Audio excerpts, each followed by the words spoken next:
They said he hadn't spoken a single word in years, not to doctors, not to teachers, not even to his own father. The mafia boss's son lived locked inside a world of silence, his eyes heavy with pain no one could reach. Then, one day, a young therapist walked into their lives, calm, gentle, and brave enough to do what money, threats, and medicine never could. When he finally whispered his first word, the room fell silent. And the man who'd built an empire on power, a man feared by nations, stood frozen, tears glistening in his eyes. In that moment, he knew one thing for certain: the woman who healed his son would never live a day without protection, love, or honor again. The black sedan rolled through the towering iron gates of the DeLuca estate, its tires crunching over gravel dusted with morning dew.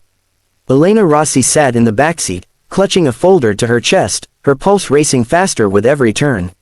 She had worked with children before, children with fear, trauma, silence, but never like this. Never under the shadow of a man whispered about in every corner of the city. Yet when the call came, urgent, desperate, a father's voice breaking beneath his power, she couldn't turn away. The car stopped before a grand stone mansion, its tall windows glowing faintly in the early light. Two guards in black suits stood at the entrance, silent as statues, their eyes sharp behind dark sunglasses. One of them opened the door and nodded respectfully. "Ms. Rossi, the Don is expecting you." Inside, the air smelled of polish and pine. Chandeliers glittered overhead, portraits of proud ancestors stared down from gilded frames, and every surface gleamed with wealth, yet there was no warmth, only the heavy hush of a home that had forgotten laughter. The housekeeper, a kind woman with tired eyes, met her at the foot of the stairs. "Thank you for coming," she whispered. No one else stayed. They said the boy was unreachable. Elena followed her up the sweeping staircase, heart heavy with both fear and determination. They stopped before a tall oak door. The woman's voice dropped to a tremble. "He hasn't spoken since the night of the accident. 2 years of silence. He won't look anyone in the eye, not even his father." Elena drew in a slow breath and nodded. She turned the handle quietly and stepped inside. The room was large but dim, sunlight slipping through half-closed curtains. Toys were neatly lined on shelves, untouched. Near the window sat a small boy in a gray sweater, dark hair falling over his eyes, his thin fingers rolling a wooden car back and forth across the floor.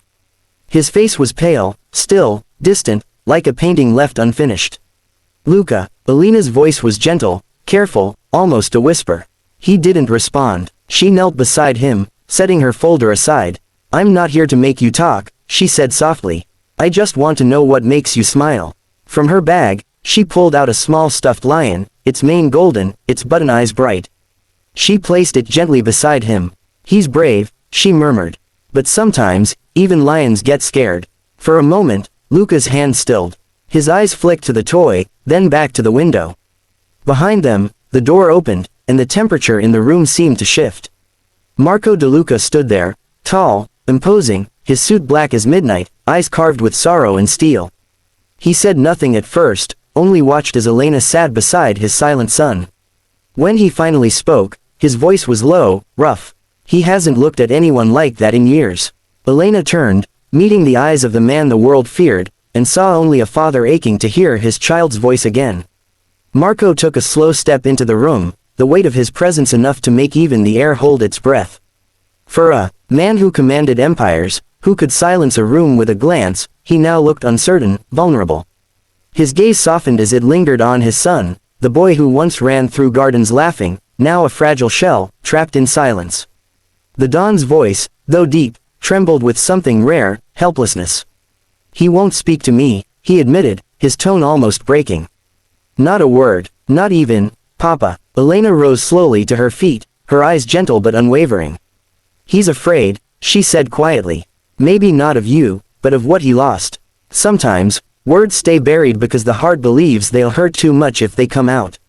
Marco exhaled sharply, turning toward the window. Outside, the sun cut through the clouds, streaking the garden with light. "I've tried everything," he said, half to himself. "Doctors, therapists, specialists from every country. They promised results. All failed. I built this house to keep him safe, and now it's his cage." Elena took a cautious step forward, her voice soft but firm. "Then let me try differently. He doesn't need force. He needs trust." Marco's eyes met hers, dark, searching. For a moment, She thought he might dismiss her like all the others, send her away with polite indifference. But instead, he nodded, once, curtly. Do what you must, but don't make promises you can't keep. She smiled faintly. I don't promise results, Mr. DeLuca. I promise effort. The Don studied her for another long moment, then turned toward the door. Stay with him as long as you need. He eats little, sleeps less. If he needs something, ask. Nothing is denied. As he left, Luca's eyes flicked toward the door, a tiny crease forming on his brow. Elena caught it, the faintest ripple of reaction, and her heart lifted. She knelt back down, resting the lion gently on her knee. That was your papa, she whispered. He loves you, you know. Even when he doesn't say it. Even when it's hard. Luca's small fingers touched the lion's mane. He didn't speak, but his eyes softened, a silent acknowledgement, a flicker of trust. Elena smiled warmly, leaning closer. I'll come back tomorrow, she promised. And the day after that. We'll sit here together until you're ready. No rush, no pressure. Just, you and me. She rose and glanced once more at the boy, who was now holding the lion close to his chest. Outside the room, she found Marco waiting silently in the hall, his hands clasped behind his back.